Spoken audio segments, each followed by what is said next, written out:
လေရင်ပြတ်တော့မဲ့အချိန်လေရင်ကိုကယ်တင်ဖို့ကောက်ပစ်ထဲဝင်သွားတဲ့သူကအသက်9နှစ်ပဲရှိသေးတဲ့ခလီမလေးတယောက်ပါလေရင်တစ်စက်နှစ်မှာခီးသွားတဲ့အသက်9နှစ်အရွယ်မိန်းကလေးတယောက်ဟာရုတ်တရက်ဘဲဘက်တောင်မှာပောက်ကွဲမှုဖြစ်သွားပြီးကောက်ပစ်မှာရှိတဲ့မန်ကွဲတော့မယ်ဆိုတာကိုကြားသိသွားပါတယ်ဒါကိုသူမပြောလိုက်တဲ့အချိန်မှာတော့ခီးတွေကသူမကိုဒေါသထွက်သွားကြပါတယ်ဘာလို့လဲဆိုတော့လေရင်မဲတွေကလေးထူလိုင်းကြောင်ဖြစ်တဲ့တာမန်လှရှားမှုလိုပဲအချိန်ညာထားလို့ပါဒါပေမဲ့အဲ့ဒီအချိန်မှာပဲကောက်ပစ်ရဲ့အမှန်ကတကယ်ပဲကွဲထွက်သွားပြီးဖီးအားကွာချမှုကြောင့်ကိုပိုင်လက်ကိုအပြင်ဘက်ကိုဆွဲထုတ်လို့ဖြစ်သွားပါတယ်အခန်းတစ်ခုလုံးပြင်းထန်စွာလွတ်ခတ်လာပေမဲ့ခီးတဲ့အရာစုကတော့ဒါကိုတာမန်လှရှားမှုလိုပဲထင်နေကြပါတယ်ကလေးတယောက်ရဲ့သတိပေးချက်ကိုဘယ်သူမှမယုံကြည်ကြပါဘူးသူတို့မသိကြတာကဒီမိန်းကလေးဟာတကယ်တော့လွန်ခဲ့တဲ့နှစ်60ကာလကနာမည်ကျော်အမျိုးသမီးပိုင်လက်အကြီးစားတယောက်ထက်ခဲ့ပြီးမတော်တဆမှုတစ်ခုမှာတည်ဆုံပြီးတော့အချိန်ကိုဖျက်ချော်ကနာမည်သူကလေးမလေးရဲ့ခန္ဓာကိုယ်ကိုပြန်လည်ဝင်ရောက်လာခဲ့တာဖြစ်ပါတယ်။လေရင်ပြတ်ကြတော့မဲ့အချင်းကြီးကိုမြင်လိုက်တဲ့အချိန်မှာသူမကိုဒီအန်ဒီရဲ့ကိုတားစီကိုပဲဒီနေရာကိုပို့လိုက်တာလို့ယုံကြည်သွားပါတယ်။အခုလောက်ရမယ်တခုတည်းသောနီလန်ကကောက်ပစ်ထဲဝင်ပြီးထိန်းချုပ်ကြီးကိုကိုင်းတွယ်ပူပါပဲ။သူမအကြောင်းပြောတဲ့အခါလေရင်မေကဟာတာလိုပဲထင်ပြီးစီးမြွေတွေကြောင့်ဝင်ခွင့်မပေးပါဘူး။ဒါပေမဲ့အဲ့ဒီအချိန်မှာပဲနောက်ထပ်ပြင်းထန်တဲ့လုခံမှုတစ်ခုဖြစ်ပြီးခီးတဲ့တယောက်ကိုဖျက်တင်ပေါက်ဖက်ကိုဆွဲထုတ်တယ်လို့ဖြစ်သွားပါတယ်။အခန်းထဲမှာအောက်ဆီဂျင်ကျော်နေလာပြီးအရေးပေါ်စနစ် activate ဖြစ်သွားပါတယ်။အားလုံး mask တွေဝတ်ကြပြီးမဲ့အချင်းကြီးကဆက်လက်ဆိုးရွားနေပါတယ်။မိန်းကလေးသိပါတယ်။နောက်ကျသွားရင်သူမအမေနဲ့အတူခီးတဲ့ညာနီးပါအသက်ဆုံးရှုံးနိုင်တယ်ဆိုတာကို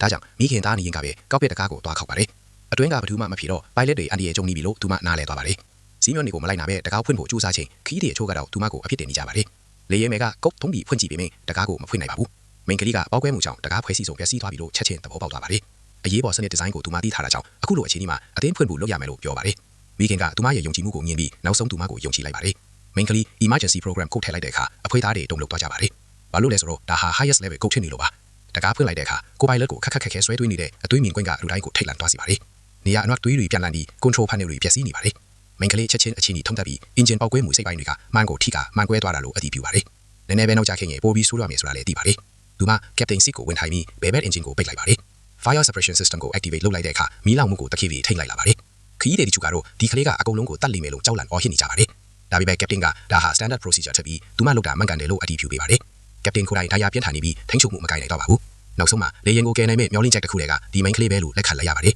။ captain pressure ရော့ချဖို့ aircraft pitch ကိုချိန်ညီရပြီးမိန်းကလေး control panel ပေါ်မှာအလုပ်အစားပြုပါတယ်။နောက်ပိုင်းမှာတော့ခီးတွေအော်ဟစ်ကြောက်လန့်နေကြပြီးတချို့ကမိန်းကလေး pilot ဖြစ်တာကိုတောင်လောင်ပြောနေကြပါတယ်။ဒါတွေကသူမရဲ့အတိတ်ဘဝကိုပြန်လည်တတိယစေပါတယ်။အမျိုးသမီး pilot ဖြစ်လို့အမြဲအထင်သေးခံရတဲ့အချိန်တွေကိုပါ။အဲ့ဒီအချိန်မှာလေ warning တစ်ခုထပ်မံပေါ်လာပါတယ်။အမြင့်တို့လင်းရင်တစ်စင်းနီးကလာနေပြီး mid air collision တည်းရရှိနေပါတယ်။အခန်းထဲမှာတော့ထိတ်လန့်ကြောက်ရွံ့ပို့ပြင်းထန်လာပါတယ်။မိန်းကလေးချက်ချင်း collision avoidance procedure ကိုစတင်ပြီးမိခင်ကို direction ကိုက်ထားဖို့ပြောပါတယ်။မိခင်ကြောက်နေတော့လေသူမယုံကြည်စေပြီးကျမရှိနေတော့ဘာမှမထည့်ဘူးလို့ပြောပါတယ်။အားလုံးကိုတိတ်ဆိတ်နေဖို့အရင်ပြီးအယုံကြည်မရှိမှုကြောက်ရွံ့မှုတွေကြားကတဲ့သူမရဲ့အတွေ့အကြုံနဲ့တင်ငင်တဲ့စိတ်ထားကိုအဆုံးချကလေရင်တစ်စင်းလုံးရဲ့အသက်ရှင်ကြီးကိုကိုက်တွယ်ဖြည့်ရှင်းသွားပါတယ်။အခုအချိန်မှာလေရင်ရဲ့ကံကြမ္မာဟာဒီ9နှစ်အရွယ်မိန်းကလေးရဲ့လက်ထက်မှာပဲမူတည်နေပါလေ။